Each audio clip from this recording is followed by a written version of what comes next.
माननीय प्रधानमंत्री महोदय के संबोधन की। भारत माता की, भारत माता की। मेरे प्यारे देशवासियों, मेरे परिवारजन, आज वो शुभ घड़ी है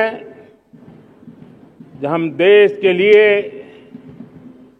मर मिटने वाले, देश की आजादी के लिए अपना जीवन समर्पित करने वाले, आजीवन संघर्ष करने वाले,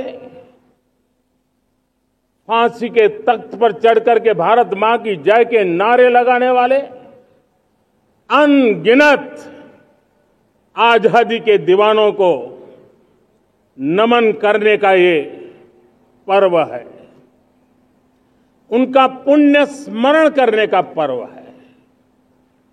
आजादी के दीवानों ने आज हमें आजादी के इस पर्व में स्वतंत्रता की सांस लेने के लिए सौभाग्य दिया है। यह देश उनका ऋणी है। ऐसे हर महापुरुष के प्रति हम अपना श्रद्धा भाव व्यक्त करते हैं। मेरे प्यारे देशवासियों, आज जो महानुभाव राष्ट्र रक्षा के लिए और राष्ट्र निर्माण के लिए पूरी लगन से, पूरी प्रतिबद्धता के साथ देश की रक्षा भी कर रहे हैं, देश को नई ऊंचाई पर ले जाने का प्रयास भी कर रहे हैं। चाहे वो हमारा किसान हो, हमारा जवान हो, हमारे नौजवानों का हौसला हो, हमारी माताओं बहनों का योगदान हो, दलित हो, पीड़ित हो, शोषित हो, वंचित हो, अभावों के बीच भी स्वतंत्रता के प्रति उसकी निष्ठा, लोकतंत्र के प्रति उसकी श्रद्धा, ये पूरे विश्व के लिए एक प्रेरक घटना है। मैं आज ऐसे सभी को आदरपूर्वक नमन करता हूं। प्यारे देशवासियों, इस वर्ष और पिछले कुछ वर्षों से प्राकृतिक आपदा के कारण हम सबकी चिंता बढ़ती चली जा रही है। प्राकृतिक आपदा में अनेक लोगों ने अपने परिवारजन खोए हैं, संपत्ति खोई है, राष्ट्र ने भी पारावार नुकसान भोगा है। मैं आज उन सब के प्रति अपनी संवेदना व्यक्त करता हूं और मैं उन्हें विश्वास दिलाता हूं कि यह देश इस संकट की घड़ी में उन सब के साथ खड़ा है। मेरे प्यारे देशवासियों, हम जरा आजादी के पहले के वो दिन याद करें। सैकड़ों साल की गुलामी, हर कालखंड संघर्ष का रहा। युवा हो, बुजुर्ग हो, किसान हो, महिला हो, आदिवासी हो, उन्होंने गुलामी के खिलाफ जंग लड़ते रहे, अविरत जंग लड़ते रहे। इतिहास गवाह है कि 1857 के स्वतंत्रता संग्राम जिसको हम याद करते हैं, उसके पूर्व भी हमारे देश के कई आदिवासी क्षेत्र थे जहां आजादी का जंग लड़ा जाता था। साथियों, गुलामी का इतना लंबा कालखंड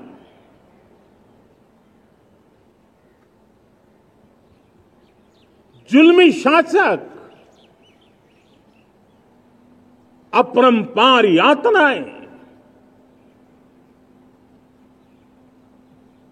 सामान्य से सामान्य मानवीयों का विश्वास तोड़ने की हर तरकीब है। उसके बावजूद भी उस समय की जनसंख्या के हिसाब से करीब 40 करोड़ देशवासी आजादी के पूर्व 40 करोड़ देशवासियों ने वो जज्बा दिखाया, वो सामर्थ्य दिखाया, वो एक सपना लेकर के चले, एक संकल्प लेकर के चलते रहे, जूझते रहे। एक ही स्वर था, वंदे मातरम। एक ही सपना था, भारत की आजादी का। 40 करोड़ देशवासियों ने, और हमें गर्व है कि हमारी रगों में उन्हीं का खून है। वो हमारे पूर्वज थे। सिर्फ 40 करोड़ लोगों ने दुनिया की महासत्ता को उखाड़ करके फेंक दिया था, गुलामी की जंजीरों को तोड़ दिया था।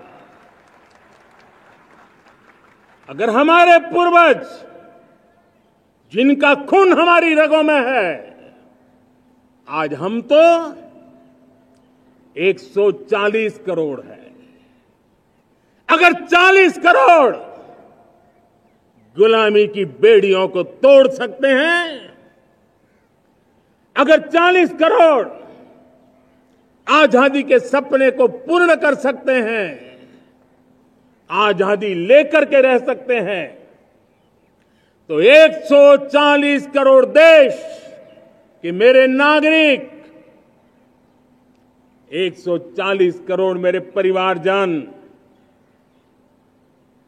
अगर संकल्प लेकर के चल पड़ते हैं, एक दिशा निर्धारित करके चल पड़ते हैं, कदम से कदम मिलाकर, कंधे से कंधा मिलाकर अगर चल पड़ते हैं, तो चुनौतियां कितनी भी क्यों ना हो, अभाव की मात्रा कितनी ही तीव्र क्यों ना हो, संसाधनों के लिए जूझने की नौबत हो तो भी हर चुनौती को पार करते हुए हम समृद्ध भारत बना सकते हैं। हम 2047 विकसित भारत का लक्ष्य प्राप्त कर सकते हैं। अगर 40 करोड़ देशवासी अपने पुरुषार्थ से, अपने समर्पण से, अपने त्याग से, अपने बलिदान से आजादी दे सकते हैं, आजाद भारत बना सकते हैं, तो 140 करोड़ देशवासी उसी भाव से समृद्ध भारत भी बना सकते हैं। साथियों, वो एक समय था जब लोग देश के लिए मरने के लिए प्रतिबद्ध थे और आजादी मिली थी। आज ये समय है देश के लिए जीने की प्रतिबद्धता का। अगर देश के लिए मरने की प्रतिबद्धता आजादी दिला सकती है, तो देश के लिए जीने की प्रतिबद्धता समृद्ध भारत भी बना सकती है।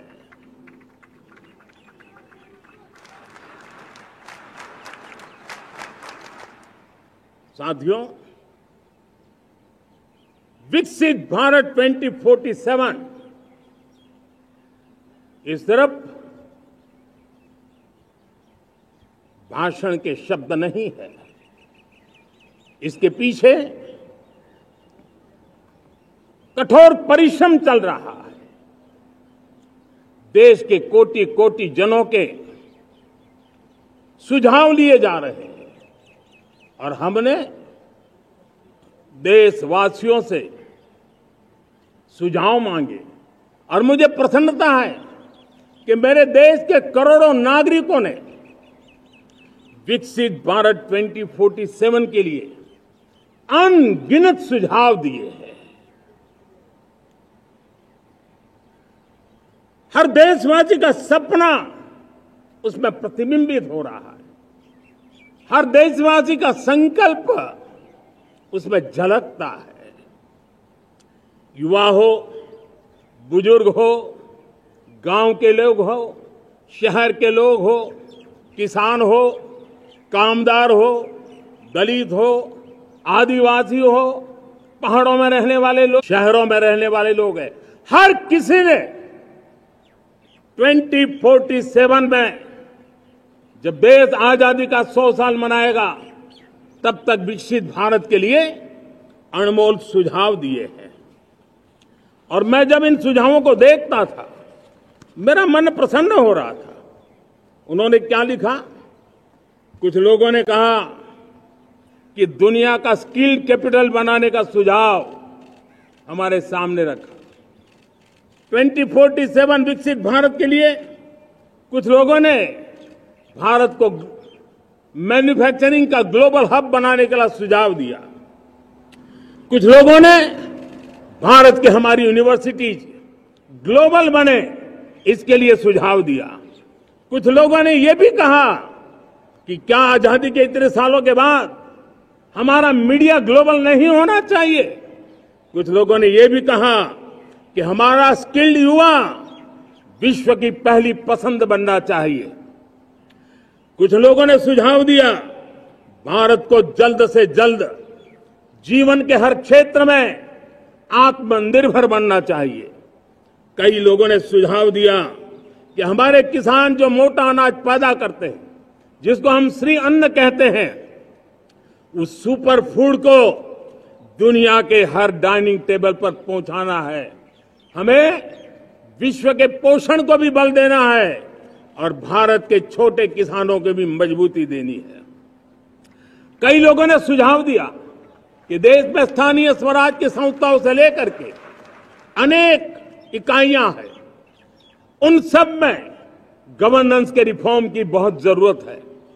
कई लोगों ने लिखा कि न्याय के अंदर जो विलंब हो रहा है उसके प्रति चिंता जाहिर की और ये भी कहा कि हमारे देश में न्याय व्यवस्था में रिफॉर्म की बहुत बड़ी जरूरत है।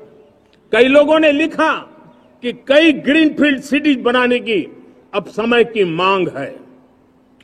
किसी ने बढ़ती हुई प्राकृतिक आपदाओं के बीच शासन प्रशासन में कैपेसिटी बिल्डिंग के लिए एक अभियान चलाने का सुझाव दिया।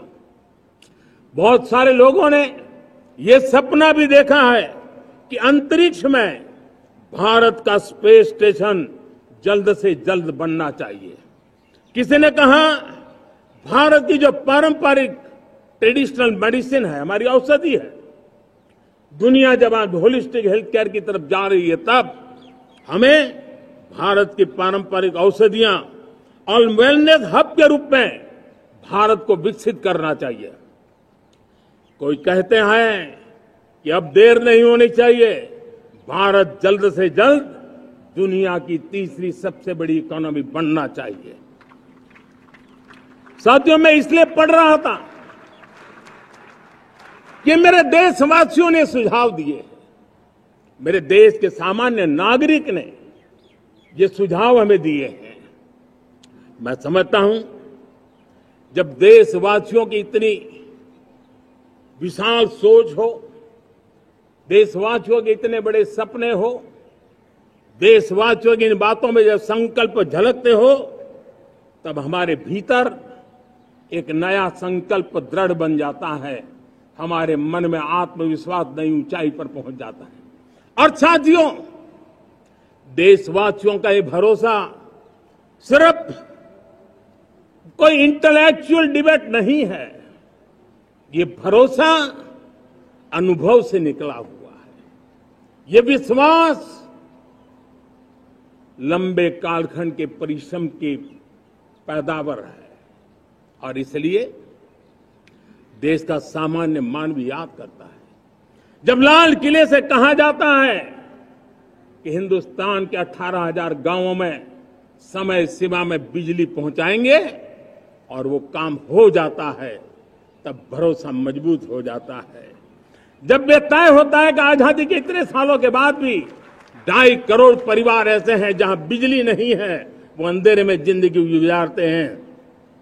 2.5 करोड़ घरों में बिजली पहुंच जाती है, तब सामान्य मानवीय का भरोसा बढ़ जाता है।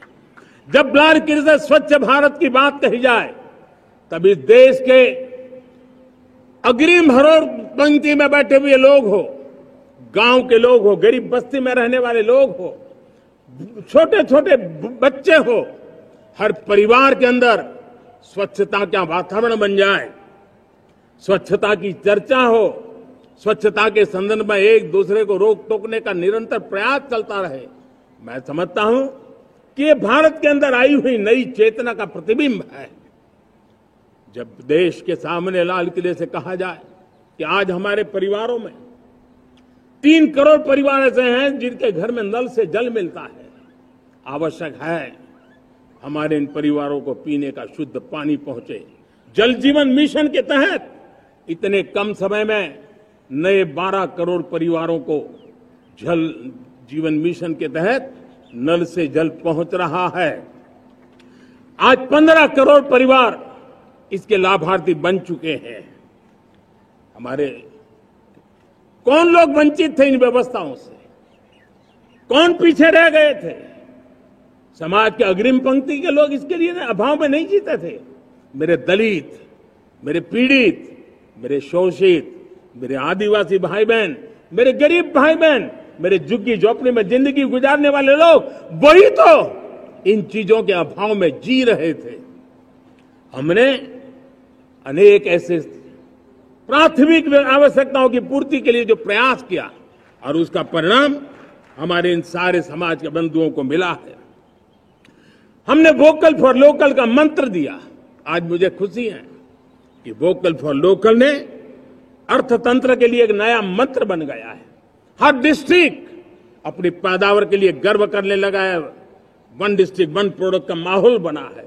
अब 1 डिस्ट्रिक्ट 1 प्रोडक्ट को 1 डिस्ट्रिक्ट का 1 प्रोडक्ट एक्सपोर्ट कैसे हो, उस दिशा में हर जिले सोचने लगे हैं।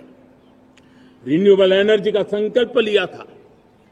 G20 समूह के देशों ने जितना किया है उससे ज्यादा भारत ने किया है, और भारत ने ऊर्जा के क्षेत्र में आत्मनिर्भर बनने के लिए, ग्लोबल वार्मिंग की चिंताओं से मुक्ति पाने के लिए हमने काम किया है।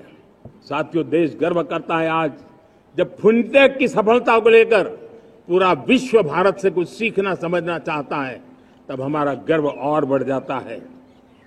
साथियों, हम कैसे भूल सकते हैं कोरोना के वो संकट काल। विश्व में सबसे तेज गति से करोड़ों लोगों को वैक्सीनेशन का काम हमारे इसी देशों में हुआ। यही देश हैं जो कभी आतताई आतंकवादी हमें आकर के मार के चले जाते थे। जब देश की सेना सर्जिकल स्ट्राइक करती है, जब देश की सेना एयर स्ट्राइक करती है, तो देश के नौजवानों का सीना ऊंचा हो जाता है, तन जाता है, गर्व से भर जाता है। और यही बातें हैं जो आज 140 करोड़ देशवासियों का मन गर्व से भरा हुआ है, आत्मविश्वास से भरा हुआ है। साथियों, इन सारी बातों के लिए एक सुविचारित प्रयास हुआ है। रिफॉर्म की परंपरा को सामर्थ्य दिया गया है, नक्कर तरीकों के, नक्कर लक्ष्य को लेकर के।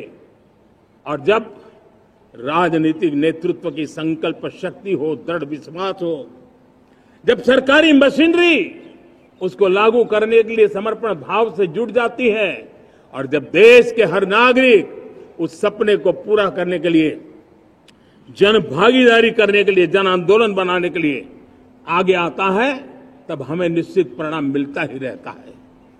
मेरे प्यारे देशवासियों, हम ये न भूलें कि देश उस परिस्थितियों से भी दशकों तक भी आजादी के बाद समय बिताया है, जब होती है, चलती है, अरे यार ये तो चलेगा, अरे हमें क्या मेहनत करने की जरूरत है, अरे मामला है अगली पीढ़ी दिखेगी, अरे हमको मौका मिला है यार, मौज कर लो, आगे वाला आगे का जाने, हमें क्या करना है, हम अपना समय निकाल दें। अरे नया करने जाओगे कोई बवाल उठ जाए, पता नहीं क्यों देश में एक स्टेटस को का माहौल बन गया था। जो है उसी से गुजारा कर लो, यही का माहौल बन गया था। और लोग तो कहते हैं अरे भाई छोड़ो, अब कुछ होने वाला नहीं है, चलो, ऐसा ही मन बन गया था।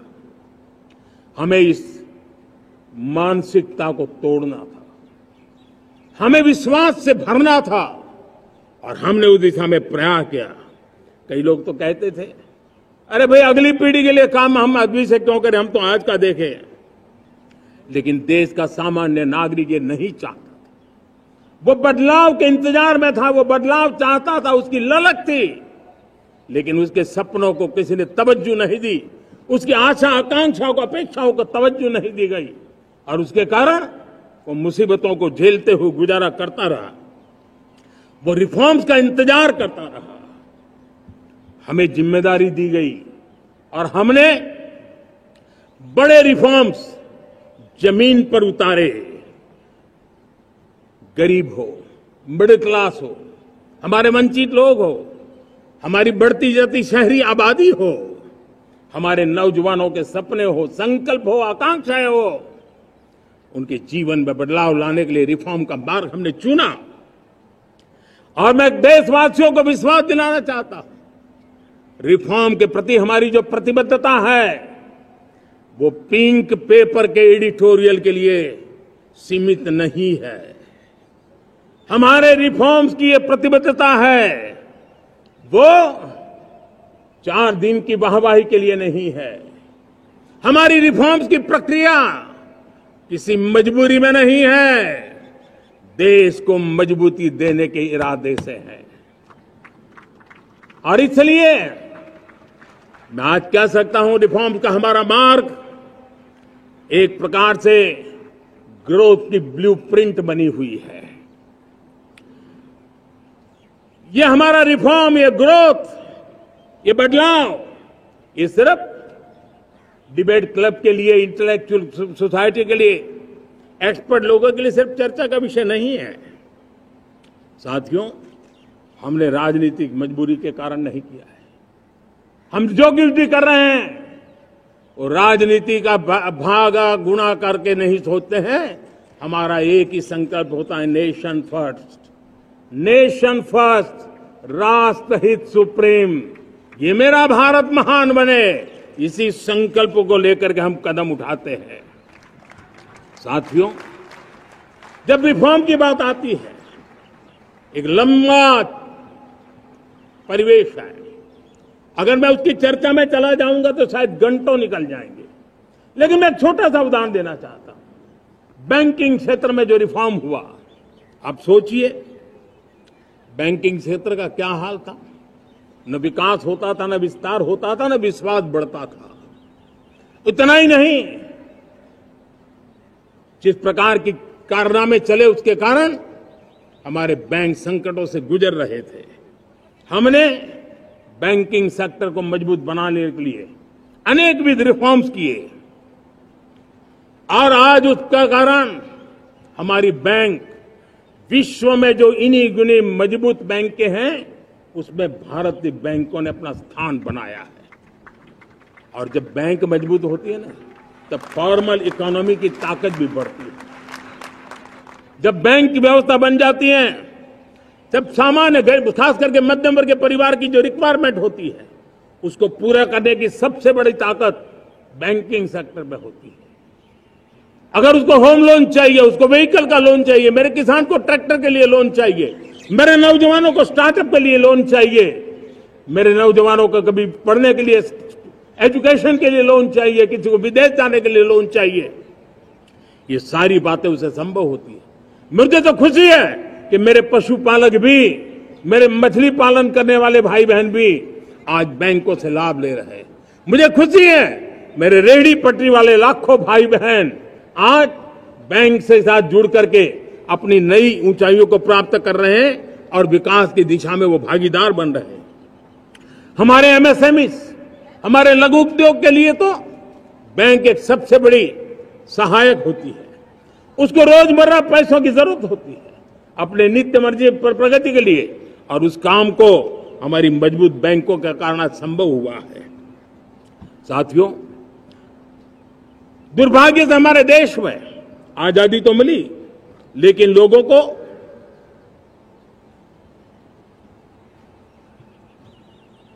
एक प्रकार से माई बाप कल्चर से गुजरना पड़ा। सरकार के पास मांगते रहो, सरकार के पास हाथ फैलाते रहो, किसी की सिफारिश के लिए रास्ते खोजते रहो, वही कल्चर डेवलप हुआ था। आज हमने गवर्नेंस के इस मॉडल को बदला है। आज सरकार खुद लाभार्थी हितार्थी के पास जाती है। आज सरकार खुद उसके घर गैस का चूल्हा पहुंचाती है। आज सरकार खुद उसके घर पानी पहुंचाती है। आज सरकार खुद उसके घर बिजली पहुंचाती है। आज सरकार खुद उसको आर्थिक मदद दे करके विकास के नए आयामों को सर करने के लिए प्रेरित करती है, प्रोत्साहित करती है। आज सरकार खुद नौजवान के स्किल डेवलपमेंट के लिए अनेकविध कदम उठा रही है। साथियों, बड़े रिफॉर्म्स के लिए हमारी सरकार बहुत ही प्रतिबद्ध है और हम इसी के द्वारा देश में प्रगति की राह को चुनना चाहते हैं। साथियों, देश में नई व्यवस्थाएं बन रही है। देश को आगे ले जाने के लिए अनेक वित्त नीतियों को, अनेक वित्त पॉलिसीज को निरंतर बनाया जाए और नए सिस्टम पर देश का भरोसा भी बढ़ता रहता है, निरंतर बढ़ता रहता है। आज जो 20-25 साल का नौजवान है, जो 10 साल पहले जब 12-15 साल की उम्र का नौजवान था, उसने अपनी आंखों के सामने ये बदलाव देखा है। 10 साल के भीतर भीतर उसके सपनों को आकार मिला है, धार मिली है और उसके आत्मविश्वास में एक नई चेतना जगी है और वही देश का एक नया सामर्थ्य के रूप में उभरना है। आज विश्व भर में भारत की साख बढ़ी है, भारत के प्रति देखने का नजरिया बदला है। आज विश्व में युवाओं के लिए संभावनाओं के द्वार खुले हैं। रोजगार के अनगिनत नए अवसर जो शायद आजादी के इतने सालों के बाद भी नहीं आए थे, वो आज उनके दरवाजे पर दस्तक दे रहे हैं। संभावनाएं बढ़ती गई हैं, नए मौके बन रहे हैं। मेरे देश के युवाओं को अब धीरे धीरे चलने का इरादा नहीं है। मेरा देश का नौजवान इंक्रीमेंटल प्रगति में विश्वास नहीं करता। मेरा देश का नौजवान छलांग मारने के मूड में है। वो छलांग मार के नई सिद्धियों को प्राप्त करने के मूड में है। मैं कहना चाहूंगा, भारत के लिए गोल्डन एरा है। वैश्विक परिस्थितियों की तुलना में भी देखें, ये गोल्डन एरा है। ये हमारा स्वर्णिम कालखंड है। मेरे प्यारे देशवासियों, ये अवसर हमें जाने नहीं देना है।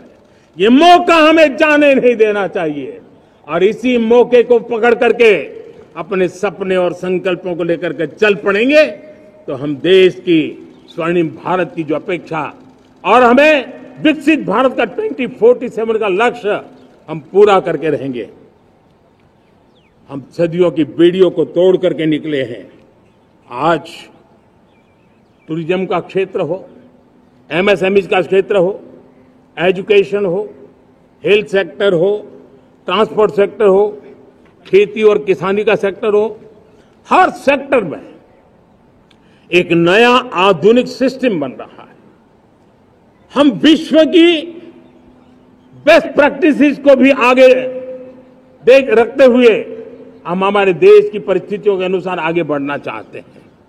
हर सेक्टर में आधुनिकता की जरूरत है, नएपन की जरूरत है, टेक्नोलॉजी को जोड़ने की जरूरत है और हर सेक्टर में हमारी नई नीतियों के कारण इन सारे क्षेत्रों में एक नया सपोर्ट मिल रहा है, नई ताकत मिल रही है।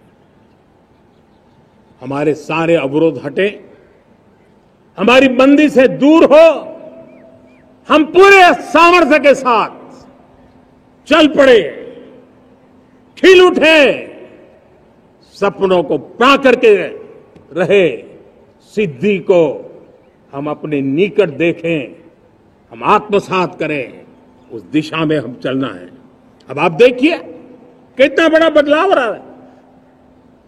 मैं एकदम जमीनी स्तर की बात करूं, विमेन सेल्फ हेल्प ग्रुप, आज 10 साल में हमारे 10 करोड़ बहनें विमेन सेल्फ हेल्प ग्रुप में जुड़ी है। 10 करोड़ नई बहनें।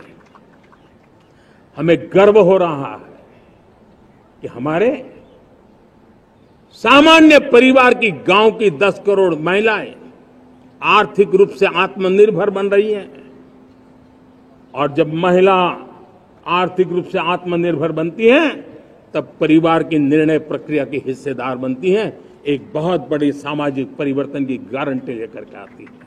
मुझे गर्व है इस बात पर, लेकिन साथ साथ मुझे गर्व इस बात का भी है कि हमारे सीईओ आज दुनिया भर के अंदर अपनी धाक जमा रहे हैं। भारत के हमारे सीईओ विश्व भर में अपनी धाक जमा रहे हैं।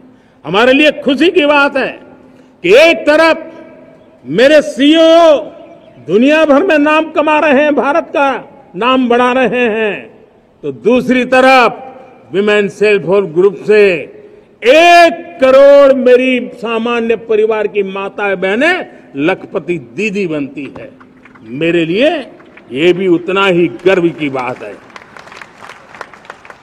अब हमने सेल्फ हेल्प ग्रुप को 10 लाख रुपए से 20 लाख रुपए देने का निर्णय किया है। अब तक 9 लाख करोड़ रुपए बैंकों के माध्यम से हमारे इन विमेन सेल्फ हेल्प ग्रुप को मिले हैं, और जिसकी मदद से वो अपने अनेकविध कामों को बढ़ावा रहे हैं। मेरे साथियों, मेरे नौजवान इस तरफ ध्यान दें।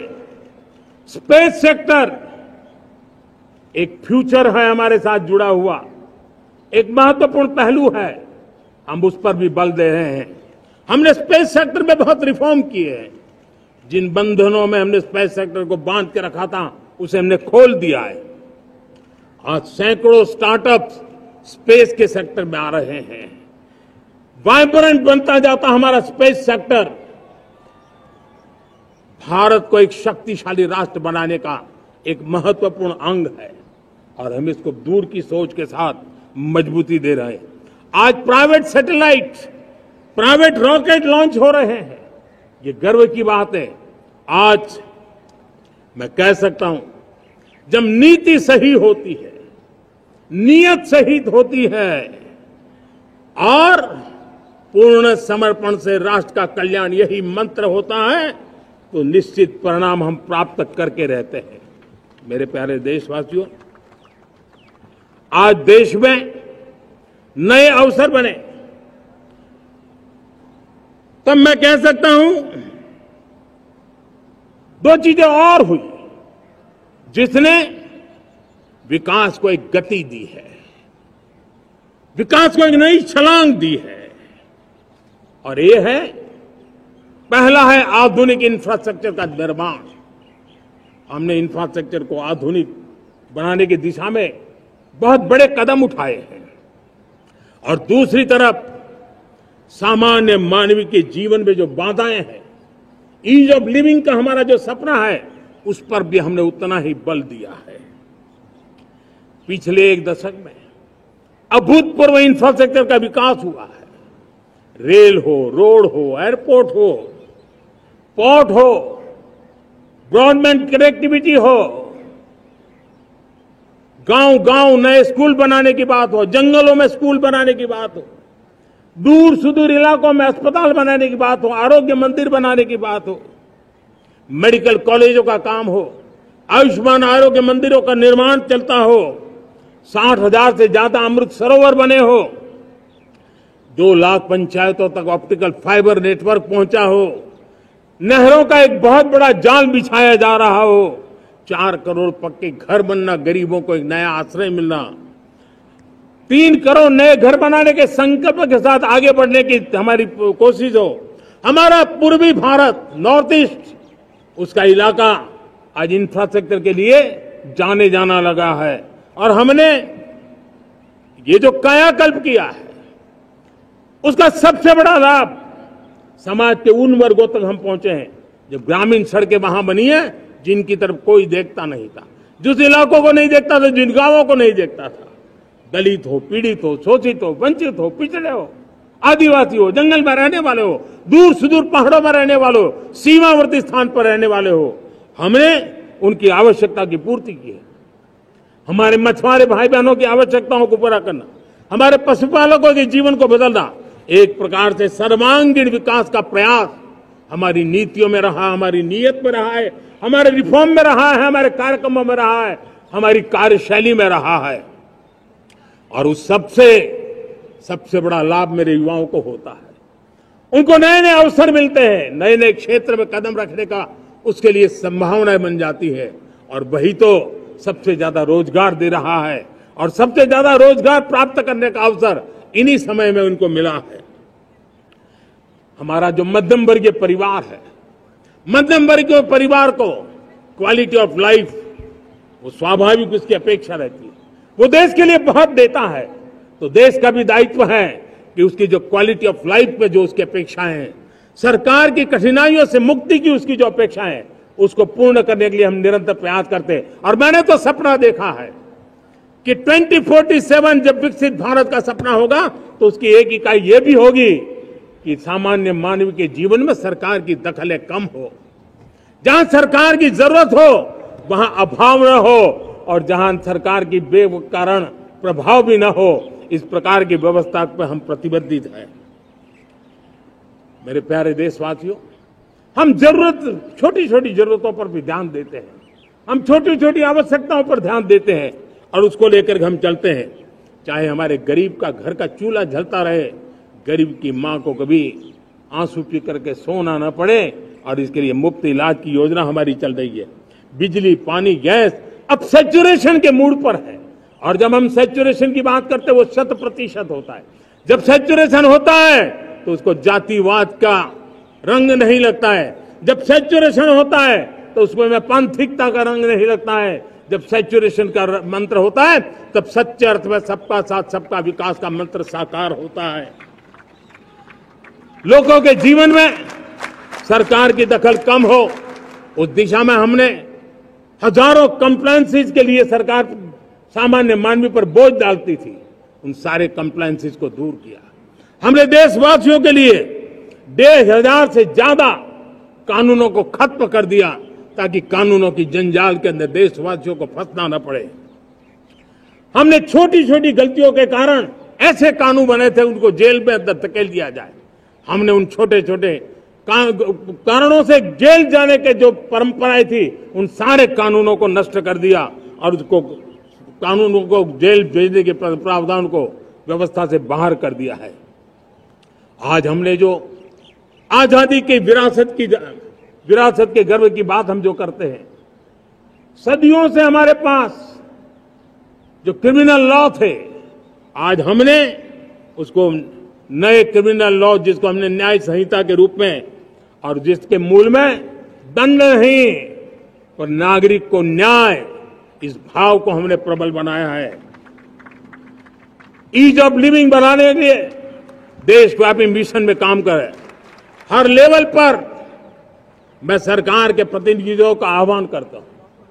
मैं जनप्रतिनिधि, वो किसी भी दल के क्यों न हो, किसी भी राज्य के क्यों न हो, सबसे आग्रह करता हूं कि हमने एक मिशन मोड में ईज ऑफ लिविंग के लिए कदम उठाने चाहिए।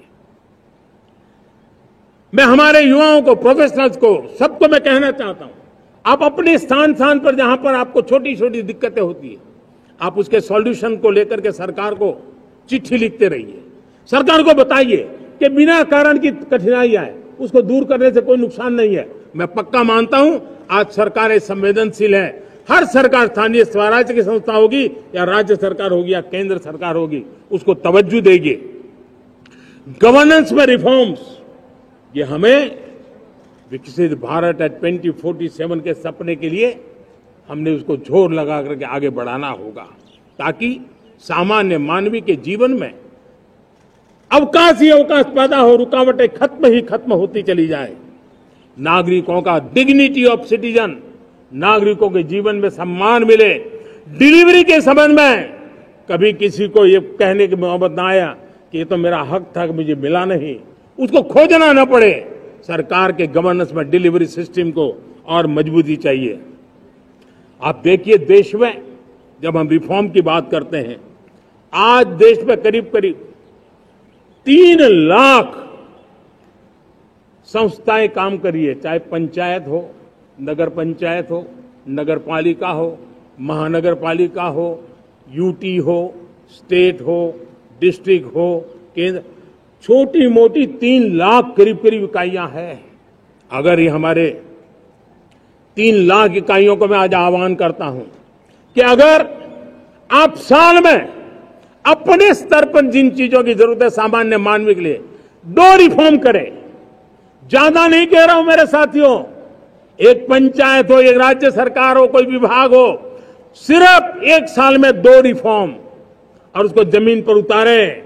आप देखिए, हम देखते ही देखते 1 साल में करीब करीब 25-30 लाख रिफॉर्म कर सकते हैं।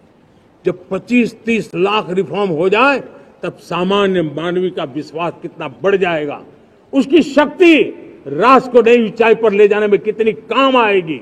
और इसलिए हम अपने स्तर पर होती है चलती से मुक्ति पाकर के बदलावों के लिए आगे आए, हिम्मत के साथ आगे आए। और सामान्य मानवी की जरूरत तो छोटी छोटी जरूरत होती है, पंचायत लेवल पर भी वो मुसीबतें झेल रहा है, उन मुसीबतों से हम मुक्ति दिलाएं तो मुझे पक्का विश्वास है कि हम सपनों को पार कर सकते हैं। मेरे प्यारे देशवासियों, आज देश आकांक्षाओं से भरा हुआ है। हमारे देश का नौजवान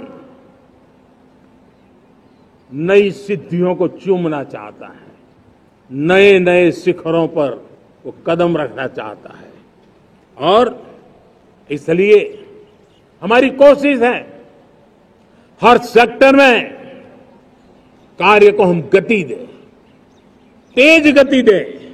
और उसके द्वारा पहले हम हर सेक्टर में नए अवसर पैदा करें। दूसरा, ये बदलती हुई व्यवस्थाओं के लिए जो सपोर्टिव इंफ्रास्ट्रक्चर चाहिए, उन इंफ्रास्ट्रक्चर पर हम बदलाव के मजबूती देने की दिशा में काम करें। और तीसरी बात है, नागरिकों की मूलभूत सुविधाओं के विषय में हम प्राथमिकता दें, उसको बल दें।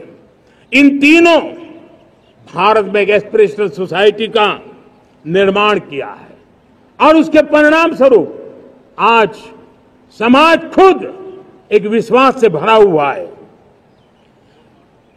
हमारे देशवासियों की आकांक्षा है, उनके एस्पिरेशंस, हमारे नौजवानों की ऊर्जा हमारे देश के सामर्थ्य के साथ जोड़ करके हम आगे बढ़ने की एक ललक लेकर के चल रहे हैं। मुझे विश्वास है रोजगार और स्वरोजगार नए रिकॉर्ड के अवसर पर हम काम किया है। प्रति व्यक्ति आज आय दोगुनी करने में हम सफल हुए हैं। ग्लोबल ग्रोथ में भारत का योगदान बड़ा है। भारत का एक्सपोर्ट लगातार बढ़ रहा है। विदेशी मुद्रा भंडार लगातार बढ़ा हुआ है, पहले से 2 गुना पहुंचा है। ग्लोबल संस्थानों का भारत के प्रति भरोसा बढ़ा है। मुझे विश्वास है भारत की दिशा सही है, भारत की गति तेज है और भारत के सपनों में सामर्थ्य है। लेकिन इन सबके साथ संवेदनशीलता का हमारा मार्ग हमारे लिए ऊर्जा में एक नई चेतना भरता है। मम भाव हमारे कार्य की शैली है। समभाव भी चाहिए, मम भाव भी चाहिए, उसको लेकर के हम चल रहे हैं। साथियों, मैं जब कोरोना काल को याद करता हूं, कोरोना की वैश्विक महामारी के बीच सबसे तेजी से इकोनॉमी को बेहतर बनाने वाला कोई देश है तो वो देश भारत है। तब लगता है कि हमारी दिशा सही है। जब जात पात मत पंथ ऊपर उठकर हर घर तिरंगा फहराया जाता है, तब लगता है देश की दिशा सही है। आज पूरा देश तिरंगा है, हर घर तिरंगा है। न कोई जात है, न कोई पात है, न कोई ऊंच है, न कोई नीच है, सभी भारतीय है। यही तो हमारी दिशा की ताकत है। जब हम 25 करोड़ लोगों को गरीबी से बाहर निकालते हैं, तब हमारा विश्वास पक्का हो जाता है कि हमने गति को बराबर मेंटेन किया है और सपनों को साकार करना दूर नहीं है। जब 100 से अधिक आकांक्षी जिले अपने अपने राज्य के अच्छे जिलों की स्पर्धा कर रहे हैं, बराबरी करने लगे हैं, तो हमें लगता है कि हमारी दिशा और गति दोनों सामर्थ्यवान है। जब हमारे उन आदिवासी साथियों को वो मदद मिलती है, पीएम जनमन के द्वारा उनको जो योजनाएं पहुंची थी, आबादी बहुत छोटी है लेकिन बहुत दूर सुदूर इलाकों में छुटपुट परिवार रहते हैं, हमने उनको खोज के निकाला है, उनके लिए चिंता की है। तब लगता है कि संवेदनशीलता से जब काम करते हैं तब संतोष कितना मिलता है। वर्किंग वुमेन के लिए पेड मैटरनिटी लीव 12 हफ्ते से बढ़ा करके 26 हफ्ते कर देते हैं।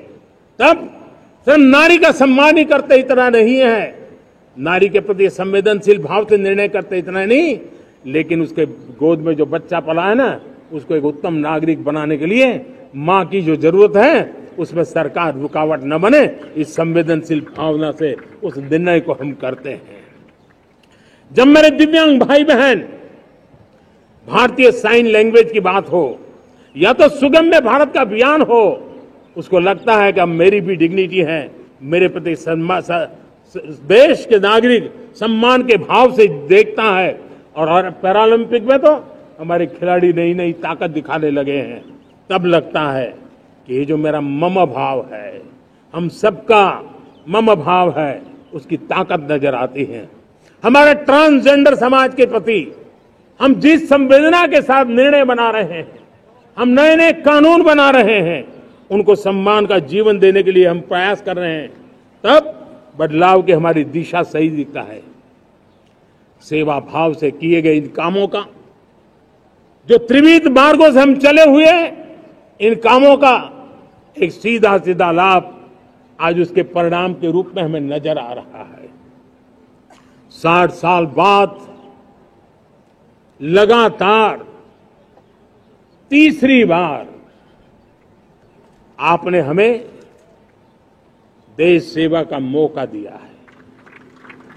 मेरे 140 करोड़ देशवासी, आपने जो आशीर्वाद दिए हैं, उस आशीर्वाद में मेरे लिए एक ही संदेश है, जन जन की सेवा, हर परिवार की सेवा, हर क्षेत्र की सेवा और सेवा भाव से समाज की शक्ति को साथ लेकर के विकास की नई ऊंचाइयों पर पहुंचना, 2047 विकसित भारत के सपने को लेकर के चलना, उसी एक संदेश को लेकर मैं आज लाल किले की प्राचीर से हमें आशीर्वाद देने के लिए मैं कोटि कोटि देशवासियों का सर झुका करके आभार व्यक्त करता हूं।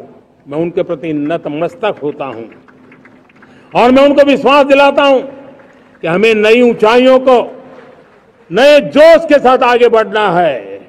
हमें सिर्फ जो हो गया है वो संतोष मान करके बैठने वाले हम लोग नहीं हैं, वो हमारे संस्कार में नहीं है। हम कुछ और करने के लिए, कुछ और आगे बढ़ने के लिए और कुछ और नई ऊंचाइयों को पार करने के लिए हम आगे बढ़ना चाहते हैं। विकास को, समृद्धि को, सपनों को साकार करने को, संकल्प को लिए जीवन खपाने को हम अपना स्वभाव बनाना चाहते हैं, देशवासियों का स्वभाव बनाना चाहते हैं। मेरे प्यारे देशवासियों, आज नई शिक्षा नीति बहुत एक मात्रा में कई राज्यों ने उसको अच्छा इनिशिएटिव लिए है और उसके कारण आज एक 21वीं सदी के अनुरूप हमारी शिक्षा व्यवस्था को जो हम बल देना चाहते हैं और विकसित भारत के सपने के लिए जिस प्रकार से मानव समूह तैयार करना चाहते हैं, नई शिक्षा नीति बहुत बड़ी भूमिका अदा। मैं नहीं चाहता हूं कि मेरे देश के नौजवानों को अब विदेशों में पढ़ने के लिए मजबूर होना पड़े। मध्यम वर्गीय परिवार के लाखों करोड़ों रुपया बच्चों को विदेश पढ़ने के लिए भेजने में खर्च हो जाए। हम यहां ऐसी शिक्षा व्यवस्था का विकसित करना चाहते हैं कि मेरे देश के नौजवानों को विदेश जाना न पड़े, मेरे मध्यम वर्गीय परिवारों को लाखों करोड़ रुपया खर्च करना न पड़े। इतना ही नहीं, ऐसे संस्थान निर्माण हो ताकि विदेशों से लोग भारत के अंदर उनका मुंह मोड़े। अभी अभी हमने बिहार का हमारा गौरवप्रद इतिहास रहा है, नालंदा यूनिवर्सिटी का पुनर्निर्माण किया है। फिर से एक बार नालंदा यूनिवर्सिटी काम करना शुरू कर दिया है। लेकिन हमें शिक्षा के क्षेत्र में फिर से एक बार सदियों पुराने उस नालंदा स्पिरिट को जगाना होगा, उस नालंदा स्पिरिट को जीना होगा, उस नालंदा स्पिरिट को लेकर के बड़े विश्वास के साथ विश्व की ज्ञान की परंपराओं को नई चेतना देने का काम हमें करना होगा। मुझे पक्का विश्वास है कि नई शिक्षा नीति ने मातृभाषा पर बल दिया है। मैं राज्य सरकारों से कहूंगा, मैं देश की सभी संस्थानों से कहूंगा कि भाषा के कारण हमारे देश की टैलेंट को रुकावट नहीं आनी चाहिए, भाषा अवरुद्ध नहीं होनी चाहिए। मातृभाषा का सामर्थ्य हमारे देश के छोटे छोटे गरीब से गरीब मां के बेटे को भी सपने पूरा करने का ताकत देता है। और इसलिए हमने हमारी मातृभाषा में पढ़ाई, जीवन में मातृभाषा का स्थान, परिवार में मातृभाषा का स्थान, उसकी ओर हमें बल देना होगा। मेरे प्यारे देशवासियों, जिस प्रकार से आज विश्व का बदलाव नजर आ रहा है और तब जाकर के स्किल का महत्व बहुत बढ़ गया है और हम स्किल को और नई एक ताकत देना चाहते हैं। हम इंडस्ट्री 4.0 को ध्यान में रख करके हम स्किल डेवलपमेंट चाहते हैं। हम जीवन के हर क्षेत्र में, हम एग्रीकल्चर सेक्टर में भी कैपेसिटी बिल्डिंग करके देने के लिए स्किल डेवलपमेंट चाहते हैं।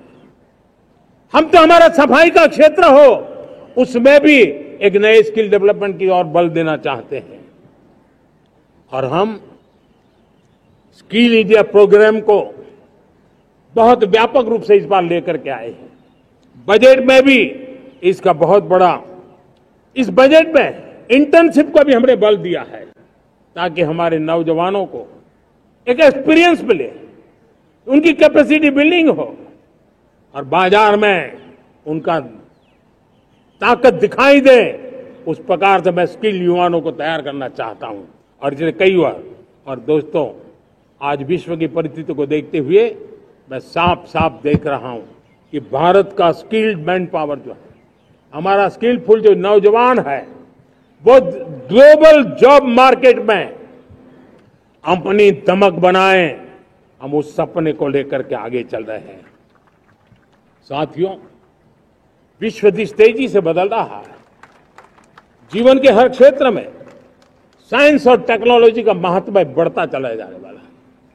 हमें साइंस को बहुत बढ़ देने की आवश्यकता है।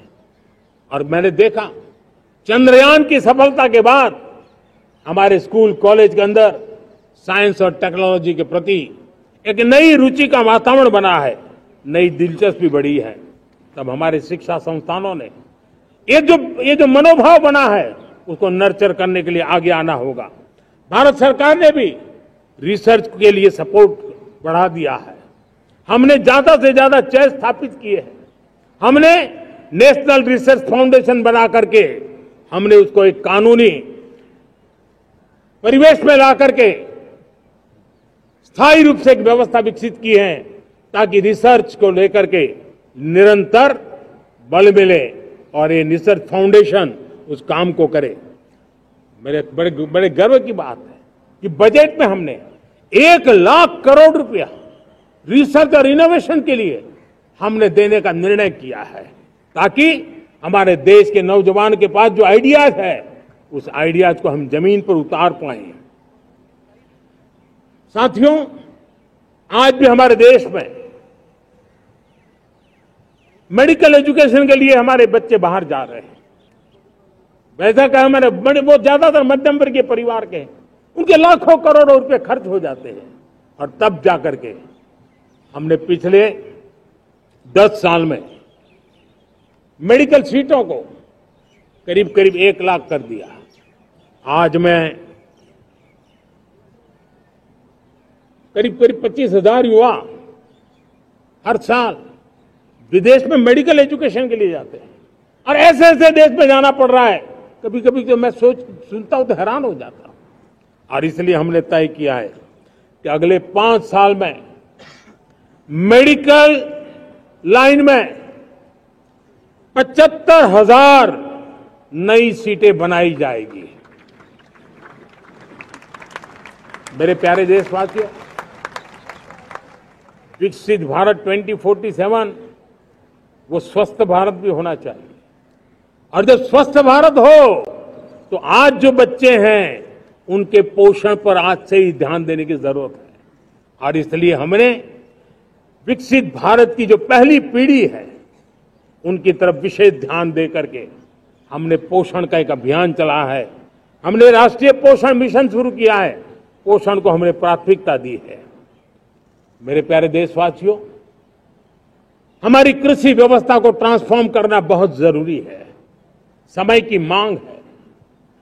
हम सदियों से जिस परंपरा में दबे हुए हैं, जकड़े हुए हैं, उससे मुक्ति पानी होगी। और हमारे किसानों को उसके लिए हम मदद भी दे रहे हैं। हम उसको ट्रांसफॉर्म करने की दिशा में लगातार काम करते आए हैं। आज आसान ऋण दे रहे हैं किसानों को, टेक्नोलॉजी की मदद दे रहे हैं। किसान जो पैदावार करता है उसको वैल्यू एडिशन के लिए हम काम कर रहे हैं। उसके लिए मार्केटिंग के लिए पूरा प्रबंध करते हैं ताकि उसको एंड टू एंड हर जगह पे हैंड होल्डिंग की व्यवस्था हो। उस दिशा में हम काम कर रहे हैं।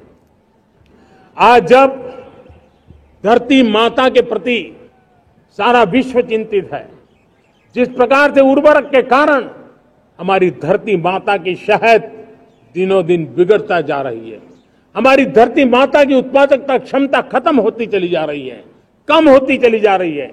और उस समय मैं मेरे देश के लाखों किसानों का आभार व्यक्त करना चाहता हूं जिन्होंने प्राकृतिक खेती का रास्ता चुना है और हमारी धरती माता की सेवा करने का भी उन्होंने बीड़ा उठाया है। और इस बार बजट में भी हमने प्राकृतिक खेती को बल देने के लिए बहुत बड़ी योजनाओं के साथ बहुत बड़ा बजट में प्रावधान किया है। मेरे प्यारे देशवासियों, आज दुनिया की स्थिति में देखता हूं, पूरा विश्व होलिस्टिक हेल्थ केयर की तरफ मुड़ा है। और तब उनको ऑर्गेनिक फूड ये उनकी प्रथम पसंद बनी है। आज विश्व के लिए ऑर्गेनिक फूड का अगर कोई फूड बास्केट बन सकता है तो मेरे देश का किसान बना सकता है, मेरा देश बन सकता है। और इसलिए हम आने वाले दिनों में उस सपने को लेकर के आगे चलना चाहते हैं ताकि ऑर्गेनिक फूड की जो विश्व की मांग है, उस ऑर्गेनिक फूड का बास्केट हमारा देश कैसे बने, किसानों का जीवन आसान बने, गांव में टॉप क्लास इंटरनेट कनेक्टिविटी मिले, किसानों को स्वास्थ्य सुविधाएं मिले, किसान के बच्चों को पढ़ने के लिए स्मार्ट स्कूल अवेलेबल हो, किसान के बच्चों को रोजगार उपलब्ध हो। छोटी छोटे खेती के टुकड़ों पर पूरा परिवार आज जीना बड़ा मुश्किल हो रहा है, तब उनके नौजवानों के लिए वो स्किल मिले ताकि उनके नए रोजगार मिले, नए आय के साधन बने। इसका एक कॉम्प्रिहेंसिव प्रयास हम कर रहे हैं। बीते वर्षों में वुमेन लेड डेवलपमेंट मॉडल पर हमने काम किया है। इनोवेशन हो, एम्प्लॉयमेंट हो, एंटरप्रेन्योरशिप हो, हर सेक्टर में महिलाओं के कदम बढ़ते जा रहे हैं। महिलाएं सिर्फ भागीदारी बढ़ा रही है ऐसा नहीं, महिलाएं नेतृत्व दे रही है। आज अनेक क्षेत्रों में, आज हमारे रक्षा क्षेत्र में देखिए, हमारा एयरफोर्स हो, हमारी आर्मी हो, हमारी नेवी हो, हमारा स्पेस सेक्टर हो, आज हमारी महिलाओं का हम दमखम देख रहे हैं देश के लिए। लेकिन दूसरी तरफ कुछ चिंता की बातें भी आती हैं। और मैं आज लाल किले से फिर बार एक अपनी पीड़ा व्यक्त करना चाहता हूं। एक समाज के नाते हमें गंभीरता से सोचना होगा कि हमारी माताओं, बहनों, बेटियों के प्रति जो अत्याचार हो रहे हैं, उसके प्रति देश का आक्रोश है, जन सामान्य का आक्रोश है। इस आक्रोश को मैं महसूस कर रहा हूं। इसको देश को, समाज को, हमारी राज्य सरकारों को गंभीरता से लेना होगा। महिलाओं के विरुद्ध अपराधों की जल्द से जल्द जांच हो, राक्षसी कृत्य करने वालों को जल्द से जल्द कड़ी सजा हो, वो समाज में विश्वास पैदा करने के लिए जरूरी है। मैं ये भी बताना चाहूंगा कि जब बलात्कार की या महिलाओं पर अत्याचार की घटनाएं घटती हैं तो उसकी बहुत चर्चा होती है, बहुत प्रचार होता है, मीडिया में छाया रहता है। लेकिन जब ऐसे राक्षसी मनोवृत्ति व्यक्ति को सजा होती है तो वो खबरों में कहीं नजर नहीं आती है, कोने में कहीं पड़ा रहता है। अब समय की मांग है कि जिनको सजा होती है उसकी व्यापक चर्चा हो, ताकि ऐसा पाप करने वालों को भी डर पैदा हो कि ये पाप करने की हालत ये होती है कि फांसी पर लटकना पड़ता है। और मुझे लगता है कि ये डर पैदा करना बहुत जरूरी है। मेरे प्यारे देशवासियों, हमारे देश में ऐसी एक आदत बन गई थी स्वभाव से, हम देश को कम आंकना, देश के प्रति गौरव के भाव का अभाव होना, ये पता नहीं क्यों हमारे जहन में घुस गया था। और हम तो कभी कभी तो लेट आए तो कहते थे इंडियन टाइम, शर्म के साथ हम बोल देते थे। देश को इन चीजों से हमने बाहर लाने में सफलता पाई है। किसी जमाने में कहा जाता था अरे खिलौने भी बाहर से आते थे, वो दिन देखे हमने। आज मैं गर्व से कह सकता हूं कि मेरे देश के खिलौने दुनिया के बाजार में अपनी धमक लेकर के पहुंच रहे हैं। खिलौने हमारे एक्सपोर्ट होने शुरू हुए। तो एक जमाना था हम मोबाइल फोन इंपोर्ट करते थे, आज मोबाइल फोन का मैन्युफैक्चरिंग का इकोसिस्टम बना है, एक बहुत बड़ा हब बना है। और आज हम मोबाइल फोन दुनिया में एक्सपोर्ट करने लगे हैं। ये भारत की ताकत है। साथियों, भविष्य के साथ सेमीकंडक्टर जुड़ा हुआ है, आधुनिक टेक्नोलॉजी जुड़ी है, एआई जुड़ा हुआ है। हमने सेमीकंडक्टर मिशन पर काम शुरू किया है। हर उपकरण में मेड इन इंडिया चिप क्यों न हो, क्यों ये सपना मेरे देश का नौजवान देखे। टैलेंट यहां है, सारे इस प्रकार के रिसर्च काम हिंदुस्तान में होते हैं, तो अब प्रोडक्शन भी हिंदुस्तान में होगा, सेमीकंडक्टर का काम भी हिंदुस्तान में होगा। और हम एंड टू एंड सॉल्यूशन दुनिया को देने की ताकत रखते हैं और हम उसको साथियों, एक जमाना हमने देखा है 2G के लिए हम कैसा संघर्ष करते थे। आज हर उपकरण में हम देख रहे हैं, हम तेजी से आगे बढ़े। और 5G जिस तेजी से पूरे देश में रोल आउट हुआ, हिंदुस्तान के करीब करीब सभी क्षेत्रों में 5G पहुंच गया। वो विश्व में तेज गति से 5G पहुंचाने में हम आगे रहे। और देश साथियों, मैंने कहा हम रुकने वाले नहीं हैं। 5G पे रुक जाना हमें मंजूर नहीं है। हम 6G पर अभी से मिशन मोड में काम कर रहे हैं और विश्व में हम उसमें भी अपनी धमक जमाएंगे, ये मैं विश्वास से कहता हूं। मेरे प्यारे साथियों, डिफेंस सेक्टर हमारी आदत हो गई थी। डिफेंस बजट कितना ही क्यों न हो, लेकिन कभी कोई सोचता नहीं था कि डिफेंस बजट बढ़ा तो जाता कहां है। डिफेंस बजट विदेशों से खरीदी में चला जाता था। अब हम चाहते हैं हम आत्मनिर्भर बने। और मैं हमारी डिफेंस फोर्सेस का हृदय से धन्यवाद करता हूं। उन्होंने हजारों ऐसी चीजें लिस्ट कर दी है। उन्होंने तय किया है कि हम विदेश से नहीं लाएंगे। राष्ट्र के लिए जीना क्या कहते हैं, ये हमारे सेना के जवानों ने दिखाया है। और उसके कारण डिफेंस के सेक्टर में हम आत्मनिर्भर होते चले जा रहे हैं। आज डिफेंस मैन्युफैक्चरिंग में भारत की पहचान बनी है। और मैं आज खुशी से कह सकता हूं कि जो देश कभी डिफेंस की हर छोटी मोटी चीज बाहर से लाता था, आज धीरे धीरे दुनिया के कई देशों में हम जो डिफेंस के इक्विपमेंट मैन्युफैक्चर कर रहे हैं वो हम एक्सपोर्ट करने लगे हैं। दुनिया में डिफेंस हब, मैन्युफैक्चरिंग हब के रूप में हम धीरे धीरे उभर रहे हैं। हम मैन्युफैक्चरिंग क्षेत्र को बढ़ावा देना चाहते हैं क्योंकि रोजगार के लिए सर्वाधिक आवश्यक है।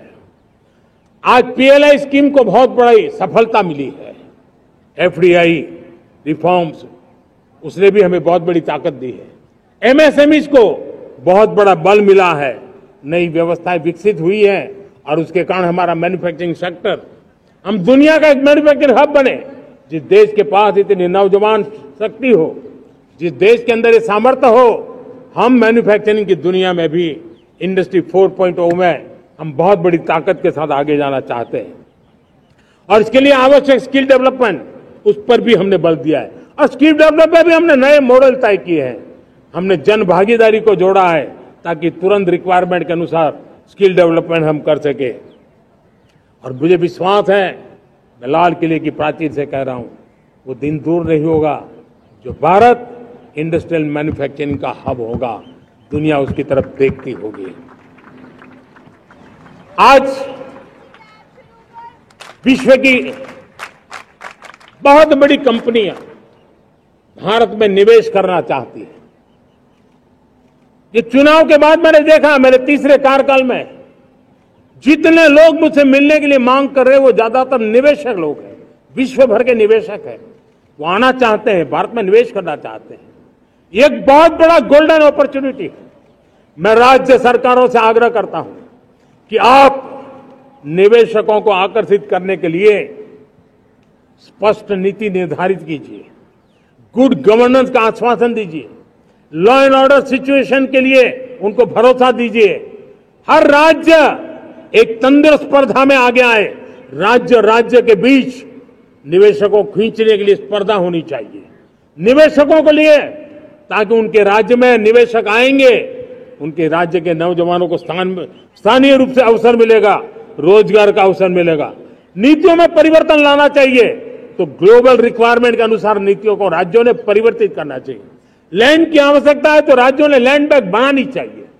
गुड गवर्नेंस सिंगल पॉइंट पर काम करने के लिए राज्य जितने प्रोएक्टिव होंगे, जितने ज्यादा प्रयास करेंगे, जो निवेशक आ रहे हैं वो कभी भी वापस नहीं जाएंगे।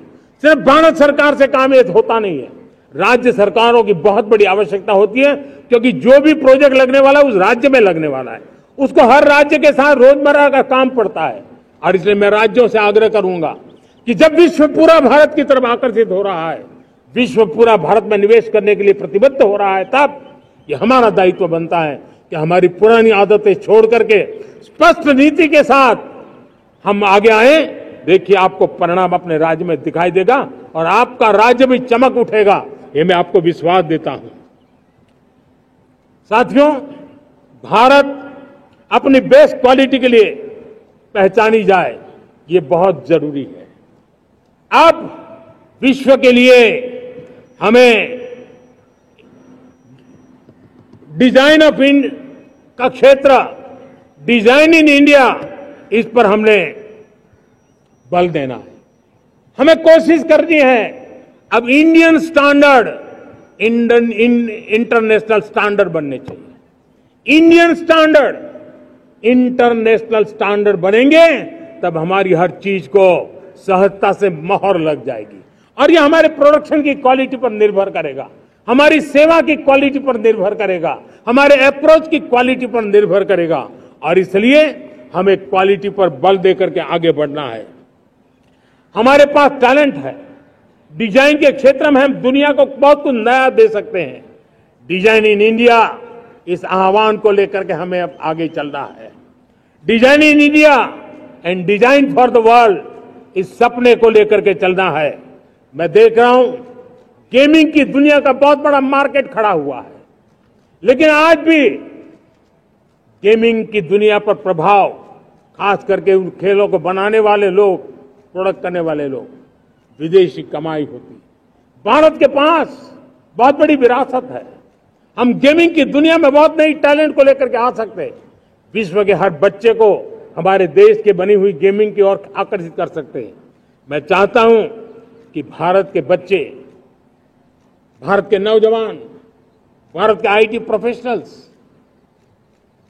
भारत के एआई के प्रोफेशनल्स, वे गेमिंग की दुनिया को लीड करें। खेलने में नहीं, गेमिंग की दुनिया में हमारे प्रोडक्ट पूरे विश्व में पहुंचने चाहिए और पूरी दुनिया में हमारे एनिमेटर्स काम कर सकते हैं। एनिमेशन की दुनिया में हम अपनी दाग जमा सकते हैं। हम उस दिशा में काम करें। मेरे प्यारे देशवासियों, आज विश्व के अंदर ग्लोबल वार्मिंग, क्लाइमेट चेंज हर क्षेत्र में चिंता और चर्चा का विषय रहता है। भारत ने उस दिशा में काफी कदम उठाए हैं।